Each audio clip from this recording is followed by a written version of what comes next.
I'm joined in studio by Dr Azar Jammine. He's Chief Economist at Econometrix. Thanks very much, Dr Azar, for joining us. Pleasure, Nom. Super. So today, when the President delivers his speech, it almost feels like Groundhog Day. You know, we keep on revisiting these speeches where promises are made and there's under-delivery and so on. How important is his speech going to be in terms of being more active about this is what we're doing rather than this is what we plan to do? I think that's what everyone is hoping might happen. But even then, it's going to be a tall order for the President to convince people that he actually is going to press ahead with the implementing structural reforms and for them to believe that. Yeah. The first State of the Nation address he gave was brilliantly received. Suddenly South Africa felt, here we finally, after a decade, have a president we can be proud of who's going to get on with it. And there's been a sense of disillusionment for the last 2 years. How he regains that is a huge challenge.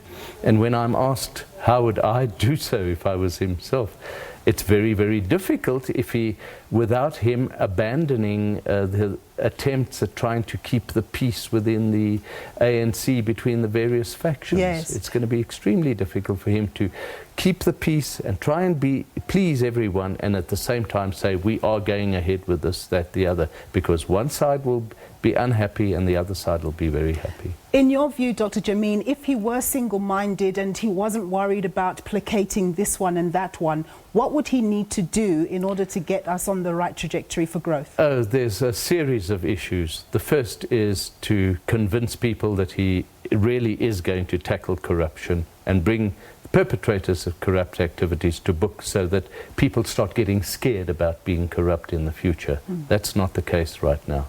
Secondly, he needs to persuade people that the government is going to start investing in this economy. There's been a lot of criticism by Cosatu and others of the private sector not investing. Yet if you look at the data, the private sector's investment has been growing. The public sector's has been falling at double-digit rates.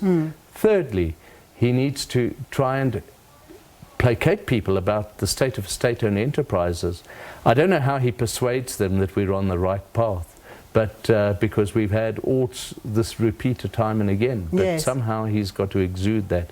The most important one from a long-term point of view that people seem to have been forgetting lately is educational outcomes and skills outcomes. The reason why we have such high youth unemployment is because so many of the youth are not prepared to be able to contribute to the economy and add value once they come out of school. Yes. And therefore they can't find jobs, and that contributes to rising inequality. Of course, when it comes to Eskoms, which is said to be one of our biggest fiscal risks in South Africa, there's that big elephant in the room, their debt, their bulging debt. Cosatu has come up with a plan. Many people in the business fraternity don't think it's going to work because it's only plugging part of the Eskom gap. And on top of that as well, it means that potentially workers will be taking on risk and could lose money down the line if there were to be a fiscal crisis and government couldn't back up their pensions and so on. What do you think needs to be done in that regard? Eskom's debt is a massive problem, and one unfortunate development has been that Eskom has not been allowed to increase its tariffs to levels that are cost reflective and in line with what is taking place internationally. Now that's quite a complex issue because consumers believe that they're being overcharged for electricity, but that's not Eskom overcharging them. It's all the intermediaries from the time at which Eskom distributes the electricity to the time that the consumer receives it. And of course, they're the elephant in the room are the municipalities and the debt that is unpaid from those sources. Yeah. Now, to start playing around with public servants' pensions to try and plug that gap is, I think it's a very dangerous course of action. Look, we have the State of the Nation address today, which will basically speak about the ANC, the ruling party's policy plans for the future and so on. But more immediate is obviously the budget, which is going to tell us where government is going to be placing its rands and cents. In terms of the municipalities, they don't really get that much from government, but they're the most important, aren't they, in terms of delivering services and making sure that local economies are working, but they're failing dismally. What should be done in that regard? Well, part of the reason is that the municipalities are basically filled with people who are in those positions due to their political connections rather than their competence.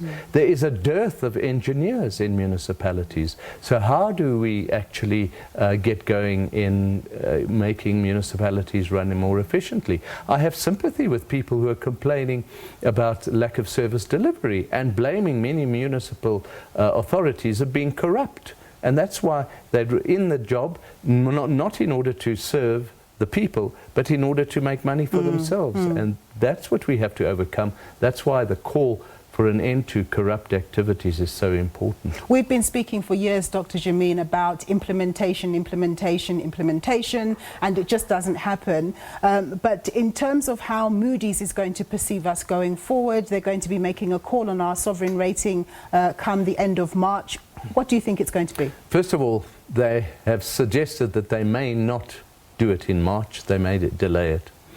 Secondly, they've also suggested that they might give us a little bit of a breathing space and that it might be just too early to drop the sword. Yeah.